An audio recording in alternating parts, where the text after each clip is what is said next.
la meilleure combinaison possible avec d'autres baies afin d'offrir une synergie presque parfaite, je dirais, pour venir en aide aux gens qui ont un mode de vie moderne, souvent stressant.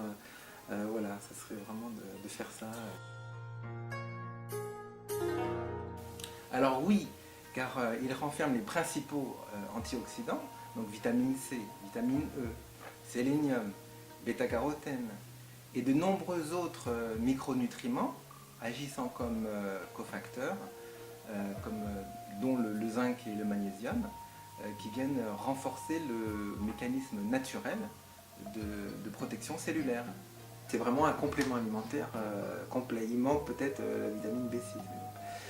Et non, parce qu'il lui manquerait éventuellement les anthocyanines, c'est-à-dire les pigments pourpres que l'on trouve dans la myrtille ou dans l'açaï par exemple, et qui ferait que ça serait vraiment un complément alimentaire, disons un antioxydant vraiment complet. Et il manquerait également les OPC qui, pour les connaisseurs, qui permet de régénérer le phénomène antiradicalaire, antioxydant. Ma valeur ajoutée, c'est que je suis en contact régulier avec les personnes qui importent du goji de qualité, hein, c'est-à-dire qui vont sur place régulièrement. Et donc j'ai pu vraiment, vérifier les dires sur les exploitations qui se trouvent sur place, et deux, faire des recherches, que ce soit auprès des livres qui ont été écrits sur la baie de goji, ou que ce soit les différentes études qui ont été menées depuis une vingtaine d'années voilà, sur la baie de goji. Ce qui m'avait intrigué concernant la qualité des baies de goji, c'est il y a environ 3-4 ans, au début où je m'étais intéressé au goji, j'avais été en acheter dans le 13e arrondissement et j'avais mis en bouche et j'avais carrément eu l'impression de manger des produits chimiques. C'était vraiment impressionnant et ça m'a vraiment mis la puce à l'oreille. Je me suis dit, il doit y avoir anguille sous roche au niveau de la qualité.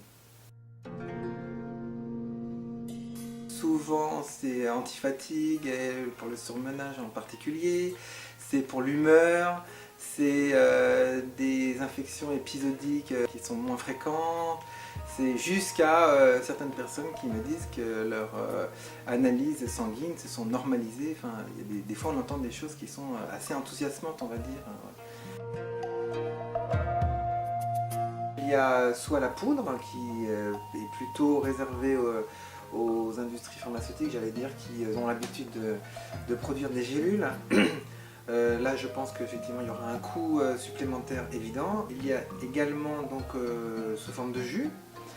Donc là, encore une fois, je pense que c'est une forme qui peut être intéressante, mais qui va coûter, il y aura un coût supplémentaire, c'est évident.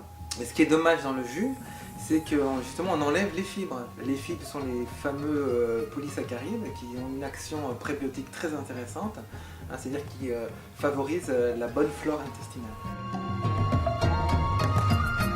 Alors il faut savoir qu'en Chine on consomme le goji dans la soupe le soir, une petite poignée. Réhydraté, en fait c'est un peu mieux parce que c'est très légèrement difficile à digérer finalement, donc c'est un peu mieux quand c'est réhydraté, quand on la met dans un liquide. Ce qu'on conseille, c'est de la consommer plutôt le matin, surtout si on veut en consommer une certaine quantité, parce que c'est quand même relativement énergétisant. Ce que je préconise, c'est plutôt 3 fois par jour, une toute petite quantité, comme ça on apporte les antioxydants nécessaires à la lutte antiradicalaire, comme on dit.